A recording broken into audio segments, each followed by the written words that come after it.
ಧರ್ಮಸ್ಥಳದ ವಿರುದ್ಧ ನಾನಾ ಮಸಲತ್ತನ್ನ ಮಾಡಿದಂಥ ಇದೇ ಬುರುಡೆ ಗ್ಯಾಂಗ್ ಆದಿಚುಂಚನಗಿರಿ ಮಠಕ್ಕೆ ಹೋಗಿ ಅಲ್ಲಿ ನಿರ್ಮಲಾನಂದನಾಥ ಶ್ರೀಗಳನ್ನ ಭೇಟಿ ಮಾಡಿದ್ರು. ಆ ಮೂಲಕ ಧರ್ಮಸ್ಥಳದ ಈ ಎಲ್ಲಾ ಷಡ್ಯಂತ್ರ ಇತ್ತಲ್ಲ, ಇವರು ರೂಪಿಸಿದಂತಹ ಕಥೆಗಳಿತ್ತಲ್ಲ, ಇದನ್ನ ಮುಂದಿಟ್ಟುಕೊಂಡು ಸರ್ಕಾರದ ಮೇಲೆ ಒತ್ತಡ ಹೇರುವಂತಹ ಪ್ರಯತ್ನವನ್ನ ಮಾಡಿದ್ರು ಅನ್ನೋದು ಈಗಿರುವಂತ ಆರೋಪ. ಆದ್ರೆ ಸಹಜವಾಗಿ ಅನುಮಾನ ಬರೋದು, ಧಾರ್ಮಿಕ ಶ್ರದ್ಧಾ ಕೇಂದ್ರ ಧರ್ಮಸ್ಥಳವಾದ ನಂತರ ರಾಜ್ಯದ ಮತ್ತೊಂದು ದೊಡ್ಡ ಮಠದ ಮೇಲೆ ಇವರು ಕಣ್ಣಿಟ್ಟಿದ್ರ ಅನ್ನುವಂತ ಸಂಶಯ ಮೂಡ್ತಾ ಇದೆ. ಹಾಗಾದ್ರೆ ಏನಿದ್ರ ತಾತ್ಪರ್ಯ ಅನ್ನೋದ್ರ ಬಗ್ಗೆ ಒಂದು ಡಿಟೇಲ್ ವರದಿ ಇಲ್ಲಿದೆ ನೋಡಿ.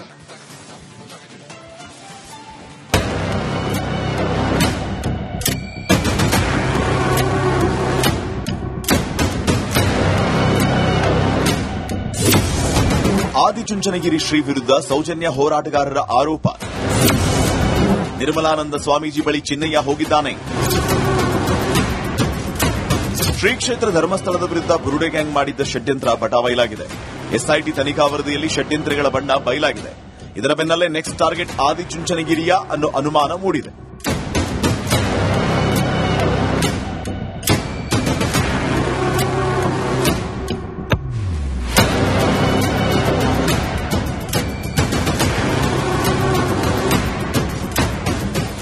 ಇದೇ ದೃಶ್ಯ ಈಗ ಭಾರಿ ಸದ್ದು ಮಾಡ್ತಾ ಇದೆ. ಈ ಹಿಂದೆ ಬುರುಡೆ ಗ್ಯಾಂಗ್ ನಿರ್ಮಲಾನಂದನಾಥ ಶ್ರೀಗಳನ್ನ ಭೇಟಿಯಾಗಿತ್ತು. ಆರೋಪಿಗಳಾದ ಚಿನ್ನಯ್ಯ, ಮಹೇಶ್ ಶೆಟ್ಟಿ ತಿಮರೋಡಿ, ಗಿರೀಶ್ ಮಟ್ಟಣ್ಣನವರ್, ವಿಠ್ಠಲಗೌಡ ಭೇಟಿಯಾಗಿದ್ದರು. ಸರ್ಕಾರದ ಮೇಲೆ ಒತ್ತಡ ಹೇರುವಂತೆ ಸ್ವಾಮೀಜಿಗೆ ಮನವಿಯನ್ನ ಮಾಡಿದ್ರು ಅಂತ ಸೌಜನ್ಯ ಹೋರಾಟಗಾರರು ಹೇಳಿದ್ದಾರೆ. ರಿಪಬ್ಲಿಕ್ ಕನ್ನಡದ ಮಹಾಭಾರತದಲ್ಲಿ ದಿನೇಶ್ ಗಾಣಿಗ ಹೇಳಿದ್ದು ಹೀಗೆ. ಎರಡೇ ವಿಷಯಗಳನ್ನು ಹೇಳ್ತೀನಿ. ಎರಡೇ ವಿಷಯಗಳನ್ನು ಎಸ್ಐಟಿ ಪೂರ್ತಿಯಾಗಿ ತನಿಖೆ ಮಾಡಿದೆ. ಎಸ್ಐಟಿ ಒಂದು ಯಾಕೆ ಸ್ವಾಮಿಗಳು ನಿರ್ಮಲಾನಂದ ಸ್ವಾಮಿಗಳ ಹತ್ರ ಇದೇ ಚಿನ್ನಯ್ಯ ಹೋಗಿದ್ದಾನೆ, ಇದೇ ಚಿನ್ನಯ್ಯ ಹೋಗಿ ಅವನೇ ಹೇಳಿರುವಂತ ಸತ್ಯ ಸಿಎಂ ಅವರಿಗೆ ಸ್ವತಃ ಅವರು ಹೇಳಿದ್ದಾರೆ. ಸಿಎಂ ಅವ್ರ ಜೊತೆ ಮಾತಾಡಿ ನಾನು ಗಾಣಿಗ ಸರ್, ಇವಾಗ ಏನ್ ಸರ್ ನೀವು ನಿರ್ಮಲಾನಂದನಾಥ ಶ್ರೀಗಳನ್ನು ಆರೋಪಿಸಿದಂದಲ್ಲಿ ಕಟಕಟೆಯಲ್ಲಿ ನಿಲ್ಲಿಸ್ತಿದ್ದೀರಾ? ಅಲ್ಲ, ಚಿನ್ನಯ್ಯ ತರದವರು, ಮಟ್ಟಣ್ಣ, ತಿಮರೋಡಿ ತರದವರು 100 ಜನ 1000 ಜನ ಹೋಗ್ತಾರೆ ಪ್ರತಿದಿನ. ನಿಮಗ್ ಗೊತ್ತಿದೆ ಈ ವಿಚಾರ. ಸ್ವಾಮೀಜಿಗಳನ್ನ ಭೇಟಿ ಆಗ್ಲಿಕ್ಕೆ ಕೇಳಿಸ್ಕೊಳ್ಳಿ Dinesh sir, calm down. Dinesh sir, calm down. ಕೇಳಿಸ್ಕೊಳ್ಬೇಕು. ನಿರ್ಮಲಾನಂದನಾಥ ಶ್ರೀಗಳ ಹೆಸರು ಇವಾಗ ತರ್ತಿದ್ದೀರಲ್ಲ, ಅವ್ರ ಹತ್ರ ಹೋಗಿದ್ ಯಾವಾಗ? ಇಷ್ಟ ದಿನ ಯಾಕೆ ಸುಮ್ನಿದ್ರಿ? ಈಗ ತರ್ತಿರೋದ್ರ ಹಿಂದಿನ ಉದ್ದೇಶ ಏನು ಪ್ರಶ್ನೆ ನಾನು ಕೇಳ್ಬೋದು. ಬಟ್ ಮತ್ತೆ ಇದನ್ನ ನೀವು ಕೇಳಿಸ್ಕೊಂಬಿಡಿ ಪೂರ್ತಿ. ಕೇಳಿಸ್ಕೊಂಬಿಡಿ ಸರ್ ಪೂರ್ತಿ. ಸಮಾಧಾನವಾಗಿ ಕೇಳಿಸ್ಕೊಳ್ಳಿ ಸ್ವಾಮಿ, ಕೇಳಿಸ್ಕೊಳ್ಳಿ. ಸ್ವಾಮೀಜಿಗಳ ಬಳಿಯಲ್ಲಿ ಪ್ರತಿನಿತ್ಯ 100 ಸಂಖ್ಯೆಯಲ್ಲಿ ಜನ ಹೋಗ್ತಾರೆ. ಹಾಗಂದ ಮಾತ್ರಕ್ಕೆ 100 ಜನರಿಗೆ ಅವ್ರು ಏನೇ ತಪ್ಪು ಮಾಡಿದ್ರು ಕೂಡ ನಾನು ಬೆಂಬಲವಾಗಿ ನಿಂತಿದ್ದೀನಿ ಅಂತ ಹೇಳಿ ಸ್ವಾಮೀಜಿ ಆಶೀರ್ವಾದ ಮಾಡಿದ್ರು ಅಂತ ನೀವು ಹೇಳ್ಬಿಟ್ರೆ ನಂಬಿಡ್ತಾರ ಜನ? ಇಲ್ಲ ಕೇಳಿ, ನಾವ್ ಹೇಳೋದೇನಂತ ಕೇಳಿ. ನೀವೇ ಅದನ್ನ ಉಲ್ಟಾ ಹೇಳಿ ಸರ್, ನಿಮ್ಗೆ ಕೇಳ್ತಿರೋದು ಹೇಳಿ. ಅವ್ರ ಮೇಲೆ ಆರೋಪ ಮಾಡ್ತಾ ಇಲ್ಲ, ಅವ್ರ ಮೇಲೆ ನಾವು ಆರೋಪ ಮಾಡ್ತಾ ಇಲ್ಲ, ಸ್ವಾಮಿಗಳ ಮೇಲೆ ಎಲ್ಲೂ ಆರೋಪ ಮಾಡ್ತಾ ಇಲ್ಲ. ಆದ್ರೆ ನಿಷ್ಪಕ್ಷಪಾತವಾಗಿ ತನಿಖೆ ಮಾಡ್ತಿರುವಂತ ಒಂದು ದೊಡ್ಡ ತನಿಖಾ ಯಾಕೆ ಸ್ವಾಮಿಯರ ಹತ್ರ ಹೋಗಿ ಆ ಬಗ್ಗೆ ವಿಶ್ಲೇಷಣೆ ಕೇಳಲಿಲ್ಲ, ಹೇಳಿದಾರಲ್ಲ. ಇವಾಗ ಎಸ್ಐಟಿ ಸ್ವಾಮೀಜಿ ಕೂಡ ವಿಚಾರಣೆ ಮಾಡಬೇಕಾಯ್ತು. ಸಾರಿ ಸರ್, ಧರ್ಮಸ್ಥಳದ ವಿರುದ್ಧ ಷಡ್ಯಂತ್ರ ಮಾಡಿದ್ದ ಬುರುಡೆ ಗ್ಯಾಂಗ್ ಇದೀಗ ವಿಲವಿಲ ಒದ್ದಾಡ್ತಾ ಇದೆ. ಶ್ರೀ ಕ್ಷೇತ್ರದ ವಿರುದ್ಧ ಅಪಪ್ರಚಾರ ಮಾಡಿದ್ದವರಿಗೆ ಜನ ಛೀತು ಅಂತ ಉಗಿಯುತ್ತಿದ್ದಾರೆ. ಇದೀಗ ಆದಿಚುಂಚನಗಿರಿ ಶ್ರೀಗಳ ಬಗ್ಗೆ ಮಾತು ಕೇಳಿ ಬರ್ತಾ ಇದ್ದು, ಮತ್ತೊಂದು ಷಡ್ಯಂತ್ರಕ್ಕೆ ಪ್ಲಾನ್ ಮಾಡಲಾಗ್ತಾ ಇದೆಯಾ ಅನ್ನೋ ಅನುಮಾನ ಮೂಡಿರುವುದಂತೂ ಸತ್ಯ. Bureau report, republic Kannada. ಧರ್ಮಸ್ಥಳದ ವಿರುದ್ಧ ನಾನಾ ಮಸಲತ್ತನ್ನ ಮಾಡಿದಂಥ ಇದೇ ಬುರುಡೆ ಗ್ಯಾಂಗ್ ಆದಿಚುಂಚನಗಿರಿ ಮಠಕ್ಕೆ ಹೋಗಿ ಅಲ್ಲಿ ನಿರ್ಮಲಾನಂದನಾಥ ಶ್ರೀಗಳನ್ನ ಭೇಟಿ ಮಾಡಿದ್ರು. ಆ ಮೂಲಕ ಧರ್ಮಸ್ಥಳದ ಈ ಎಲ್ಲಾ ಷಡ್ಯಂತ್ರ ಇತ್ತಲ್ಲ, ಇವರು ರೂಪಿಸಿದಂತಹ ಕಥೆಗಳಿತ್ತಲ್ಲ, ಇದನ್ನ ಮುಂದಿಟ್ಟುಕೊಂಡು ಸರ್ಕಾರದ ಮೇಲೆ ಒತ್ತಡ ಹೇರುವಂತಹ ಪ್ರಯತ್ನವನ್ನ ಮಾಡಿದ್ರು ಅನ್ನೋದು ಈಗಿರುವಂತ ಆರೋಪ. ಆದ್ರೆ ಸಹಜವಾಗಿ ಅನುಮಾನ ಬರೋದು, ಧಾರ್ಮಿಕ ಶ್ರದ್ಧಾ ಕೇಂದ್ರ ಧರ್ಮಸ್ಥಳವಾದ ನಂತರ ರಾಜ್ಯದ ಮತ್ತೊಂದು ದೊಡ್ಡ ಮಠದ ಮೇಲೆ ಇವರು ಕಣ್ಣಿಟ್ಟಿದ್ರ ಅನ್ನುವಂತ ಸಂಶಯ ಮೂಡ್ತಾ ಇದೆ. ಹಾಗಾದ್ರೆ ಏನಿದ್ರ ತಾತ್ಪರ್ಯ ಅನ್ನೋದ್ರ ಬಗ್ಗೆ ಒಂದು ಡಿಟೇಲ್ ವರದಿ ಇಲ್ಲಿದೆ ನೋಡಿ.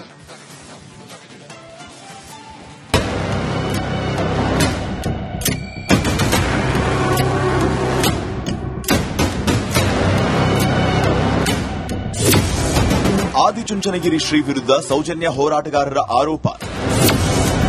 ನಿರ್ಮಲಾನಂದ ಸ್ವಾಮೀಜಿ ಬಳಿ ಚಿನ್ನಯ್ಯ ಹೋಗಿದ್ದಾನೆ. ಶ್ರೀ ಕ್ಷೇತ್ರ ಧರ್ಮಸ್ಥಳದ ವಿರುದ್ಧ ಬುರುಡೆ ಗ್ಯಾಂಗ್ ಮಾಡಿದ್ದ ಷಡ್ಯಂತ್ರ ಬಟಾಬಯಲಾಗಿದೆ. ಎಸ್ಐಟಿ ತನಿಖಾ ವರದಿಯಲ್ಲಿ ಷಡ್ಯಂತ್ರಗಳ ಬಣ್ಣ ಬಯಲಾಗಿದೆ. ಇದರ ಬೆನ್ನಲ್ಲೇ ನೆಕ್ಸ್ಟ್ ಟಾರ್ಗೆಟ್ ಆದಿಚುಂಚನಗಿರಿಯ ಅನ್ನೋ ಅನುಮಾನ ಮೂಡಿದೆ.